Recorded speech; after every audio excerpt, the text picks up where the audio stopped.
not relating to God. It's relating with God. This is where my work comes into play. For the last 10 years, as I explained, I deal mostly with laypersons who are trying to understand how do they relate to God. I don't have to deal with priests or nuns. I deal with laypersons who are trying to understand how to pray. Who is God? How can I know God?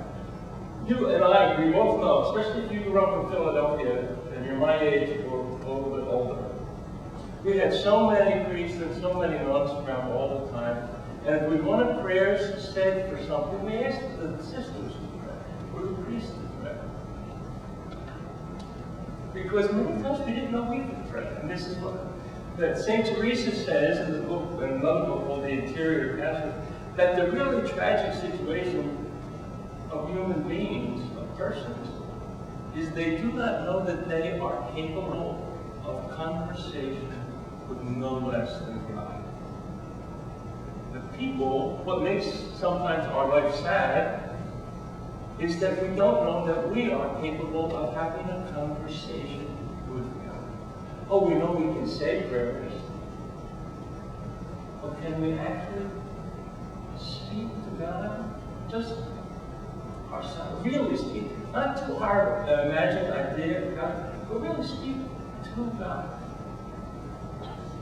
It's grace that gives us that relationship. The experience of grace, as I've mentioned before, the experience of grace is not what you might call phenomenal experiences. And that's what makes, even sometimes many people are very devoted to Our Lady of Medjugorje. And they wait every Wednesday or whatever for the latest message to come out from Our Lady of Medjugorje. And other people are very devoted to Our Lady speaks to our beloved priest, and they're waiting for Father Colby to receive the message. And it's basically because of my own Carmelite training. Now, St. Teresa, St. John of Cross had no time for messaging. The longest chapters that St. Teresa writes is in the 6 mansions. There's 7 mansions in St. Teresa's book called The Interior Passage. And the 6th mansions is all about phenomenal experiences. And she had many phenomenal experiences, but she always said they were valueless unless the person changed and grew in virtue. St. John of Cross said that with phenomenal experience of God, waiting for a message, wanting to hear something, wanting to see something written that is God's message to us, that there is as great a chance of the devil influencing the message as it is when God sent it. So he didn't want anybody to trust or to have any confidence in a message that was received in prayer unless it was approved by the church. So some years ago, I forget who it was, there was some Our Lady who was appearing in New York someplace, who said that people, one of the messages was people who drove over 55 miles an hour were going to hell. I forget what was that. What was that? Bayside, I think. Bayside. And anyone who receives communion in their hands must remain exactly.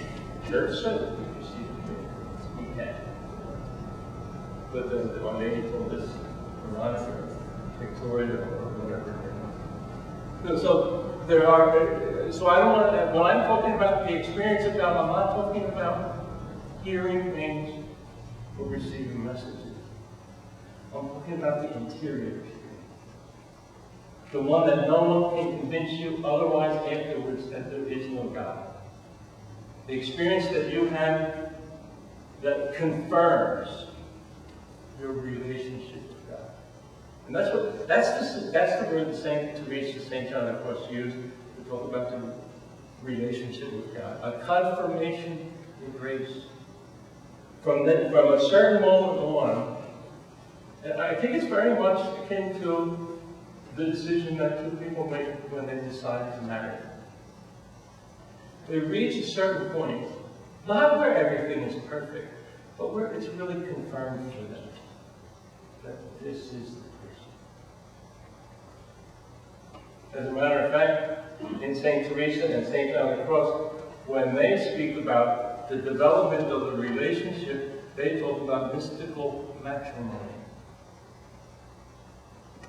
Spiritual betrothals. Getting engaged to God. And being confirmed in a relationship with God.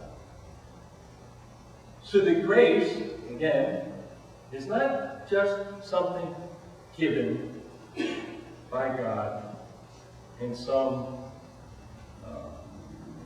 package. Spiritual, invisible package of God's power or energy. But it is a gift that God gives of himself to us, which confirms us in our relationship with him.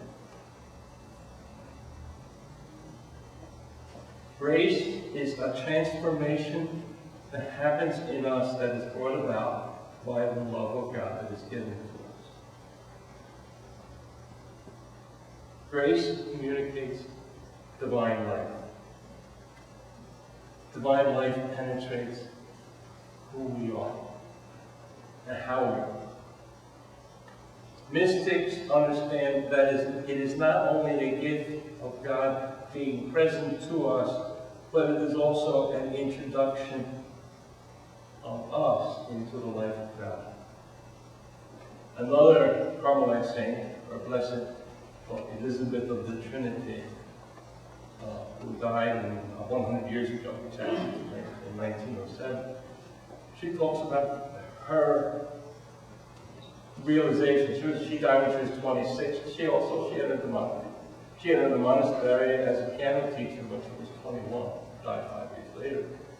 But she talks about the inhabitation of the Trinity. The Trinity dwelling inside of us. God being present. Ourselves being present to God. Another Carmelite is Lawrence of the Resurrection, who talks about the sacrament, who talks about the practice of the presence of God. We are present. God is present. And there's one other category that the mystics talk about. Practically all of the mystics, not just Carmelite mystics, but all of the mystical writers of the church talk about the category of beauty. That God is, there's a beauty that comes to life and to our lives because of our relationship to God. It might seem, if I say beauty, it might seem some sort of secondary or effect of God's presence. But it's not. It's a product of God's presence. Beauty in life. The beauty that comes to us in understanding how our life is growing, how we are changing, and how we are relating to God. It is the beauty of the relationship that we have with God that makes the relationship worth the energy. And again, the analogy is to the relationship that one person has with another person in marriage. That there's something human that happens. It's not always picture perfect. But as it develops, there's a beauty that develops in the relationship. And it's the same thing with the relationship between myself and God, from the soul to the person of God. St. John of the Cross has one paragraph, and I want to read this paragraph when he talks about the relationship with God. St. John of the Cross writes, "Let us so act that by means of this loving activity we may attain to the vision of ourselves in your beauty in eternal life. That is, that I be so transformed in your beauty that we may be alike in beauty